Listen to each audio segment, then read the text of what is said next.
নিপাত যাক সভ্যতার মেরুদণ্ড, চিরসুখী নই, মাখতে চাই না লাবণ্য। নিপাত যাক মনুষ্য জন্ম, চিরসুখী যদি হতে চাই, মরতে হবে এজন্য।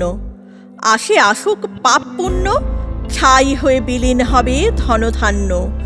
নিপাত যাক মায়ের আঁচল, পরাধীন জীবন গতিতেই আমরা সচল। মাথায় নিয়ে বিবেকানন্দের বাণী, অধর্মের সুর ডাক দিয়ে বলে তুই চিরঋণী। বাঁয়ে ডায়ে হিংসা বিদ্বেষ আর মানহানি, আসুক বাম আসুক ডান, নতি স্বীকারে লজ্জিত আমি। লজ্জায় যেন মাথা হয় হেঁট, নিপাত যাক যত ভুইফোর মুক্তার মুরব্বি শেঠ। ভণ্ডামি নষ্টামি সবই তোদের কাজ, আর আমরা লুকিয়ে করি জয়োল্লাস।